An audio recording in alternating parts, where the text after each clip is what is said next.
नमस्कार किसान भाइयों, स्वागत है आपका आपके ही अपने कार्यक्रम कृषि दर्शन में।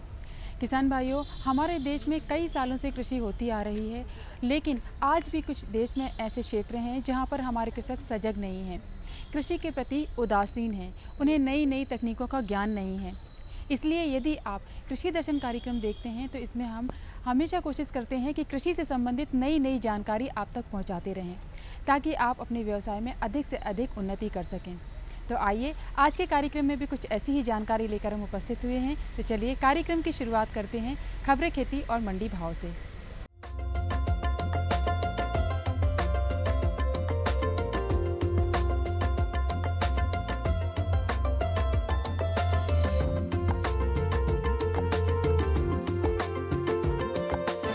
नमस्कार किसान भाइयों, खबरें खेती में आपका स्वागत है। आइए एक नज़र डालते हैं कृषि की खास खबरों पर। खरीफ आदानों की भरपूर व्यवस्था, अन्य तरीके से बोएं मक्का, आधुनिक तरीके से मूंगफली की खेती, कपास में उर्वरक देने का तरीका, श्री विधि से धान की रोपाई करें। इस वर्ष बीज, उर्वरक तथा अन्य आदानों की व्यवस्था भरपूर मात्रा में की गई है। इस वर्ष बुआई उपेक्षित समय से पूर्व प्रारंभ हो गई, किंतु कहीं भी आदानों के लिए किसानों को कठिनाई नहीं हुई। संचालक कृषि के अनुसार गत वर्ष की खपत से आगे जाकर हमने आदानों के लक्ष्य तय किए और उनकी किसानों तक पहुंच सुनिश्चित की है। विभिन्न फसलों की उन्नत किस्मों के प्रमाणित बीज 20.13 लाख क्विंटल उपलब्ध कराने का था। इनमें से सभी तक हम 8,07,250 क्विंटल बीज का वितरण कर चुके हैं और 19.40 लाख क्विंटल बीज हमारे पास अब भी उपलब्ध है। इनमें धान बीज वितरण का लक्ष्य 2,50,000 क्विंटल है। मक्का का 1,28,000 मिलाकर कुल अनाज फसल का बीज 4,50,000 क्विंटल वितरण लक्ष्य है। मक्का से अधिक उत्पादन लेने हेतु मक्के की बोनी कतारों में करनी चाहिए। अगेती जातियों की कतार से कतार की दूरी 60 सेंटीमीटर तथा पौधे से पौध की दूरी 20 सेंटीमीटर उपयुक्त होती है, जबकि मध्यम और देर से पकने वाली जातियों के लिए पंक्ति से पंक्ति की दूरी 75 सेंटीमीटर एवं पौध से पौध की दूरी 25 सेंटीमीटर रखनी चाहिए। बोनी का कार्य मेज प्लांटर से किया जा सकता है। बीज की गहराई 25 से 50 सेंटीमीटर कतारों में होनी चाहिए। बुआई की गहराई 8 सेंटीमीटर से ज़्यादा होने पर अंकुरण में देरी के साथ ही कभी कभी प्रांकुर भूमि की सतह के ऊपर तक नहीं आ पाते एवं पौध संख्या में कमी आ जाती है। संकर मक्का के बीज 10 से 20 किलोग्राम प्रति हेक्टेयर, जबकि संकुल मक्का की 20 से 25 किलोग्राम बीज प्रति हेक्टेयर की आवश्यकता होती है। औसत उत्पादन हेतु 70 से 80 हज़ार पौधे प्रति हेक्टेयर होने चाहिए। मूंगफली की बोनी में समय का अत्यधिक महत्व रहता है। मूंगफली की बोनी जून माह से जुलाई माह के बीच करनी चाहिए। झुमका वाली किस्मों की लाइन से लाइन की दूरी 30 सेंटीमीटर तथा पौधे से दूरी 10 सेंटीमीटर रखें। व फैलने वाली किस्मों की लाइन से लाइन 40 से 45 सेंटीमीटर व पौध से पौध की दूरी 25 सेंटीमीटर रखें। बारानी क्षेत्रों में मूंगफली व तिल की मिलवा खेती 6:2 के अनुपात से करें।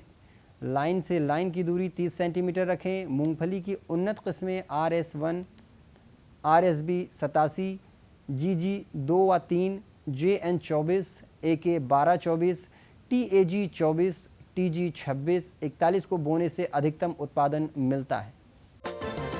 कपास की फसल में पोषक तत्व प्रबंधन अत्यधिक उपयोगी रहता है। कपास में रासायनिक उर्वरकों का प्रयोग सुनियोजित तरीके से करना चाहिए। पौधे के चारों ओर 5 से 6 सेंटीमीटर दूर 4 सेंटीमीटर गहरा गोलाई में घेरा बनाएं। उसमें उर्वरक डालकर खुरपी की सहायता से मिट्टी में मिला देना चाहिए।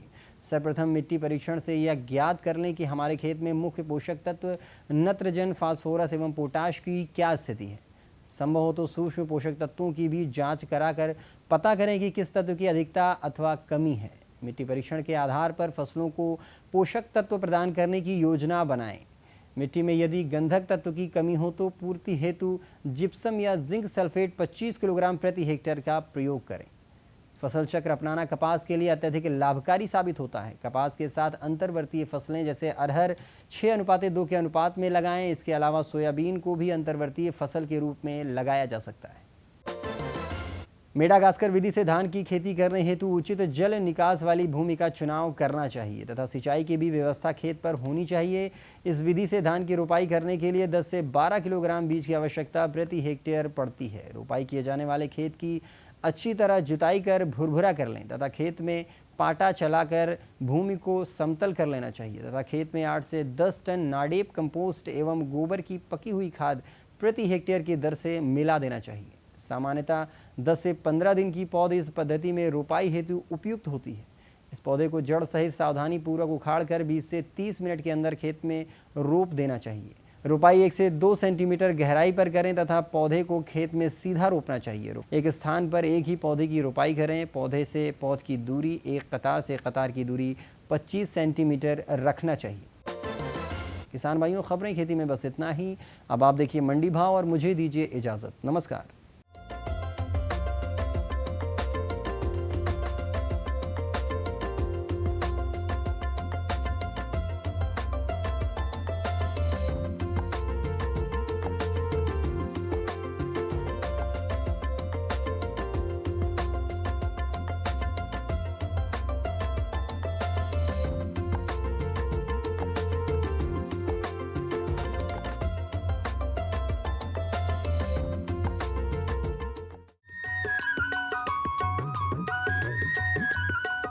मेरे साथ बोलो ए ए बी। बी अरे नादान, बच्चे को एबीसी सिखा रहा है।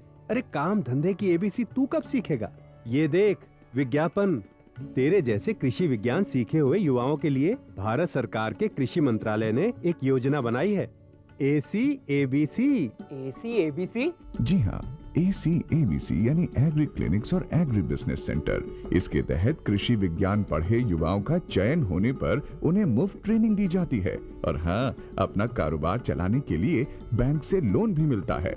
इसके साथ ही अगर युवा अपने इलाके के किसानों की खुशहाली के लिए उन्हें खेती बाड़ी व अपने कारोबार से जुड़ी लाभदायक जानकारी देते रहेंगे तो उन्हें लोन पर 36 से 44% तक की सब्सिडी भी मिलेगी। तब तो मैं जरूर सीखूंगा काम धंधे की ABC। शाबाश। चलो अपनाएं स्वरोजगार, खेती में हो विकास अपार। ये समय है खरीफ की मौसम का। इस समय हमारे कृषक खेतों की तैयारियों में लगे हुए हैं। ऐसे में यदि खरीफ की फसलों में पोषक तत्वों का सही मात्रा में प्रयोग किया जाए तो निश्चित तौर पर कम लागत पर अधिक उत्पादन प्राप्त किया जा सकता है। आज हम इसी विषय पर अपने विशेषज्ञ रंजीत सिंह राघव से चर्चा करेंगे, जो कि हमें बताएंगे कि खरीफ की फसलों में पोषक तत्वों का सही मात्रा में प्रयोग किस प्रकार किया जाए। आज हम चर्चा करेंगे खरीफ फसलों में समन्वित पोषक प्रबंधन के बारे में। आखिर समन्वय पोषक प्रबंधन है क्या? सबसे पहले जानना इसकी आवश्यकता है। पौधे के लिए आवश्यक जितने भी तत्व हैं वो कैसे उपलब्ध हों और उसके लिए समन्वित पोषक प्रबंधन बहुत आवश्यक है। आखिर समन्वित पोषक प्रबंधन एक सामान्य प्रक्रिया है जिसमें पौधे के लिए आवश्यक सभी पोषक तत्व उसके नज़दीकी स्रोतों से हम उपलब्ध कराएं ताकि उसमें अधिक से अधिक उत्पादन प्राप्त हो और मृदा का स्वास्थ्य लगातार बना रहे। इसी प्रक्रिया को हम समन्वित पोषक प्रबंधन कहते हैं। आखिर क्यों आवश्यकता पड़ी समन्वय पोषक प्रबंधन की? दरअसल लगातार हम कई सालों से लगातार फसलों का उत्पादन ले रहे हैं, लेकिन जिस हिसाब से हम लागत लगाते हैं, जिस हिसाब से पोषकों का प्रबंधन करते हैं, जिस तरह के हम फर्टिलाइज़र का उपयोग करते हैं, उस हिसाब से हमको लागत और उस हिसाब से हमको फ़ायदा नहीं मिल पाता।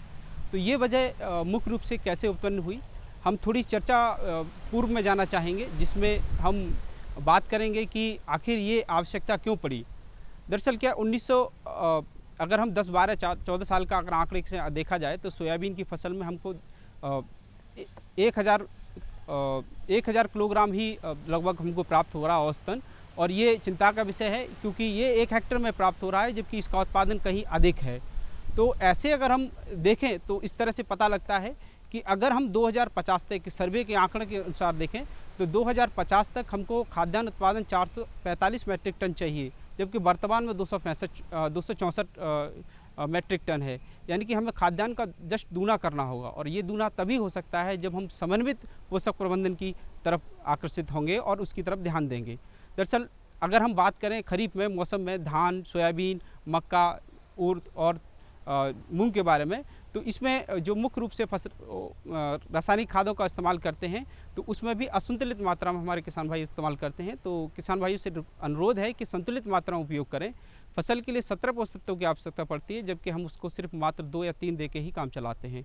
जैसे अगर हम बात करें धान में, तो धान में डीएपी और फिर यूरिया, पोटास की तरफ हम बिल्कुल ध्यान नहीं करते, हम जिंक की तरफ ध्यान नहीं देते, जिंक सल्फेट की तरफ ध्यान नहीं देते, इस तरह हम अन्य सल्फ़र की तरफ ध्यान नहीं देते।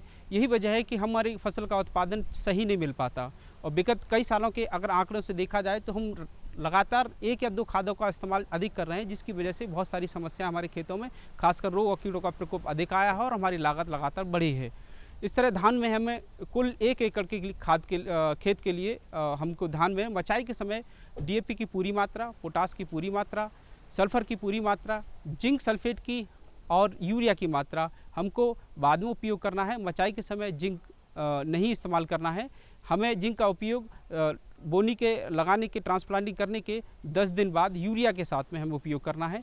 1 एकड़ खेत में धान की फसल के लिए 40 से 50 किलो डीएपी, 30 से 35 किलो पोटास, इसी तरह यूरिया की मात्रा हम ज़मीन की दिशा के आधार पर कर सकते हैं। यदि खेत में ज़्यादा समय तक पानी भरा रहता है तो इसी को हम कम भी कर सकते हैं। यदि तीसरे चौथे दिन बतर आती है तो इस खाद की मात्रा को, यूरिया को हम बढ़ा भी सकते हैं। लेकिन देना कितना है, लगभग 40 से 45 किलो से 55 किलो तक पहुँचाना है।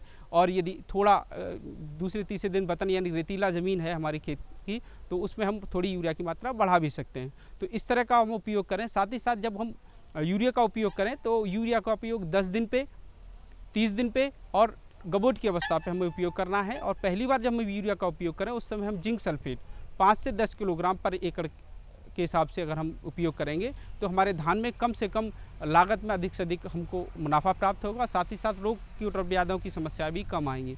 इसी तरह अगर हम सोयाबीन की बात करें, सोयाबीन में किसान भाई हमारे डीएपी का ही उपयोग करते हैं, दूसरी किसी अन्य प्रकार की खादों का भी इस्तेमाल नहीं करते हैं।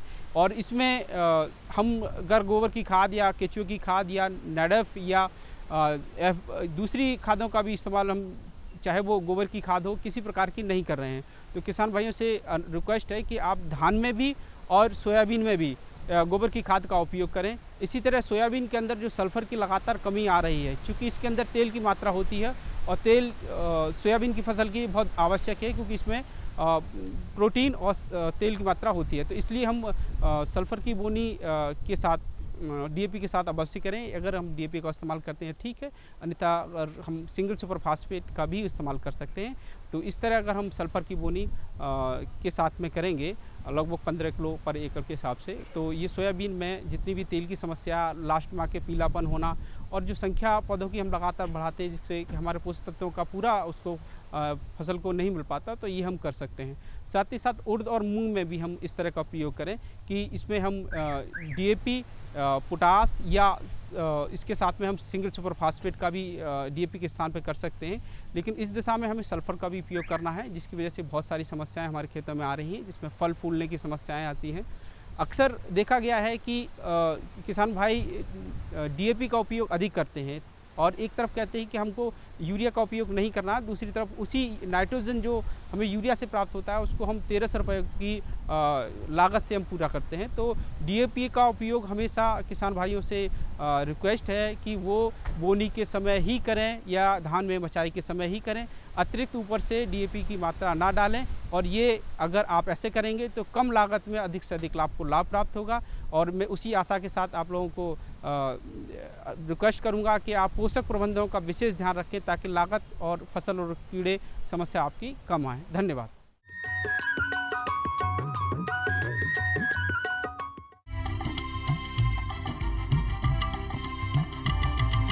सहकारिता के बल पर विकास के लिए उठे कदम, जन सहकार की ताकत लेकर आगे बढ़ते जाएं हम। जन जन ने इस क्रांति में है विश्वास जगाया, हम सब ने मिलकर विकास का परचम है फहराया।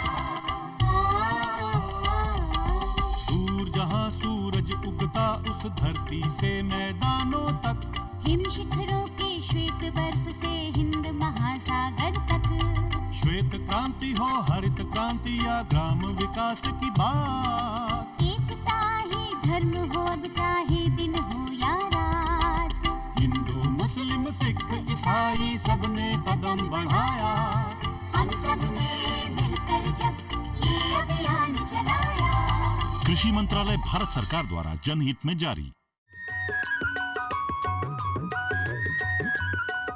किसान भाइयों, पशुपालन के कार्य में मुर्गी पालन बहुत अधिक लाभ देने वाला व्यवसाय है। जो कृषक इस समय मुर्गी पालन का कार्य कर रहे हैं, उनकी सही देखरेख किस प्रकार करें, साथ ही इन्हें किस किस प्रकार से रखा जा सकता है और उनका व्यवसाय कैसे सही तरीके से किया जा सकता है, आइए आज इसी विषय पर हम चर्चा करते हैं हमारे विशेषज्ञ अंशुमान गुप्ता से। किसान भाइयों, मुर्गी पालन एक बहुत अच्छा व्यवसाय माना जाता है। पशुपालन में यूँ तो अनेक तरह के व्यवसाय हैं, जैसे डेयरी प्रबंध, डेयरी, बकरी, मुर्गी, मछली पालन, लेकिन उनमें सबसे कम कीमत में किया जाने वाले व्यवसायों में मुर्गी पालन एक अहम स्थान रखती है। किसान भाइयों, मुर्गी पालन 3 तरीके से किया जाता है। एक, मुर्गी पालन जो है बृहद स्केल पे किया जाता है, जिसके अंदर केज यानी कि जालीनुमा तरीके से हम मुर्गियों को पालते हैं, जिसमें कम जगह में जालियों का एक वो स्ट्रक्चर बनाया जाता है, जिसके अंदर एक के ऊपर एक मुर्गियों का रख करके हम मुर्गी का पालन करते हैं। साथ ही साथ एक जाली में कम से कम 4 से 5 मुर्गियों का रखरखाव होता है और मुख्यतः ब्रॉयलर और अंडे, ये 2 प्राप्ति के लिए हम इसका उपयोग करते हैं। किसान भाइयों, एक तरीका जाली के अंदर हुआ, दूसरा तरीका होता है litre system, deep litre system, यानी कि मुर्गी को पालते हैं हम भूमि के ऊपर, जिस पे हम मोटी तह भूसे की बिछाते हैं। उस मोटी तह भूसे के ऊपर जो है हम मुर्गियों को रखते हैं। इसमें हम ब्रॉयलर और अंडे के लिए, दोनों के लिए उपयोग किया जा सकता है। ये हुआ दूसरा तरीका। तीसरा होता है किसान भाइयों बैकयार्ड पोल्ट्री, यानी कि घर के पीछे किए जाने वाला मुर्गी का छोटे स्तर पे किया जाने वाला व्यवसाय। यही हमारा मुख्य बिंदु है, बैकयार्ड पोल्ट्री, जिसमें हम देसी मुर्गियों का पालन पोषण कर सकते हैं।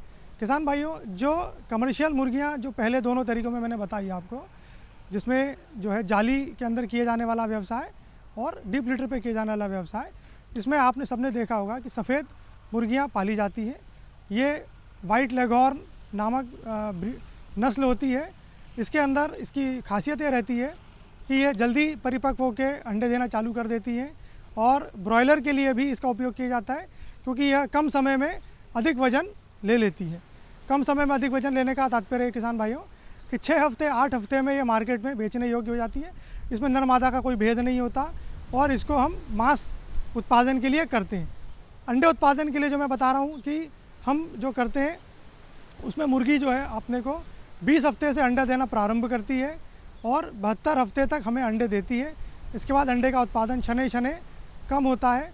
दोनों ही स्थितियों में खान पान का विशेष हमें ध्यान रखना पड़ता है, क्योंकि इसमें प्रोटीन का अत्यंत महत्वपूर्ण अंग माना जाता है, प्रोटीन को खिलाना। क्योंकि जो ब्रॉयलर के लिए अगर किसान भाई मुर्गी पालन करना चाहते हैं, तो प्रोटीन की मात्रा 21% से ज़्यादा खाद्य पदार्थ में होनी चाहिए, उसके भोजन में होनी चाहिए, तब जा कर के उसका वज़न तेज़ी से बढ़ता है। और 19 से 20% के आसपास जब हम रखते हैं, तो हम लेयर के लिए दाना उपयोग करते हैं। किसान भाइयों, जो हमारा मुख्य बिंदु जो है अब बैकयार्ड पोल्ट्री है, तो हम उस पर अब आपको लेके चलते हैं। किसान भाइयों, बैकयार्ड पोल्ट्री यानी कि घर के बाहर किया जाने वाला व्यवसाय, बहुत कम लागत में किए जाने वाला एक ऐसा व्यवसाय है जो सभी किसान भाई, जो भूमिहीन किसान कृषक हैं, लघु सीमांत कृषक हैं, वो भी कर सकते हैं। इसके लिए हमें घर में दालान में छोटी सी जगह की आवश्यकता पड़ती है। इसमें देसी मुर्गियाँ जो हमारे जगह के लिए उपयुक्त है, उसको पाला जाता है। कई तरह की देसी मुर्गियाँ उपलब्ध हैं, जैसे असील है, कड़कनाथ है। इस समय कड़कनाथ मुर्गी जो है हमारे मध्य प्रदेश की ही प्रजाति है, इस पर बहुत जोर चल रहा है। आइए उस पर अपन थोड़ी बात करते हैं। किसान भाइयों, कड़कनाथ जो नस्ल है वो हमारे झाबुआ की नस्ल है। हम इसको मध्य प्रदेश की शान भी कह सकते हैं। इसकी 3 नस्लें मुख्यतः पाई जाती हैं, जिसमें जेट ब्लैक सबसे महत्वपूर्ण होती है। उसके बाद आती है पेंसिल्ड, जिसके बाल सफ़ेद होते हैं, काले के साथ सफ़ेद होते हैं, और एक गोल्डन होती है, जिसमें काले के साथ लाल बाल उसमें पाए जाते हैं। सभी तीनों ही नस्लों में किसान भाइयों मांस जो है काले रंग का होता है और खून भी काला होता है, इसकी हड्डी भी काली होती है और कलगियाँ भी जेट ब्लैक में काले कलर की पाई जाती हैं।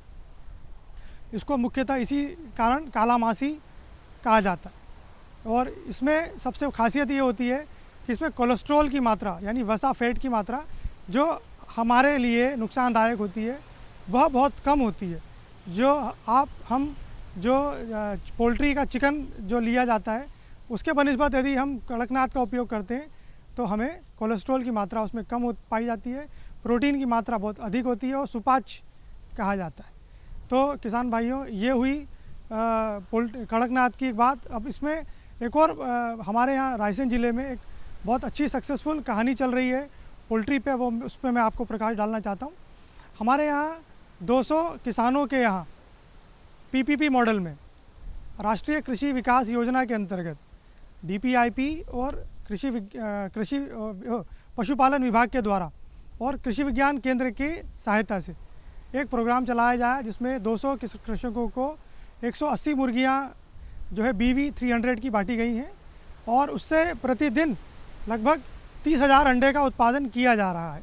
7 गाँव में यह कार्यक्रम चलाया जा रहा है और लगभग 7 गाँव में 1 लाख रुपए प्रतिदिन की आमदनी मतलब आय हो रही है।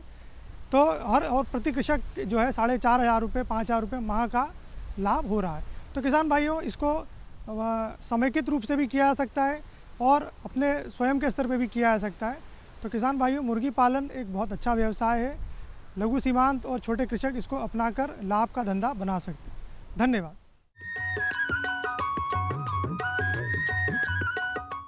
खुशबू की फुहार में, स्वाद की बहार में, तरक्की की तानों में, खिलती मुस्कानों में, हरे भरे पौधों में, बड़े बड़े सौदों में, मधुर भिनभिनाहट में, खुशियों की आहट में।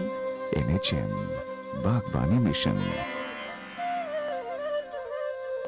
हमारी चाहत, आपकी मुस्कुराहट।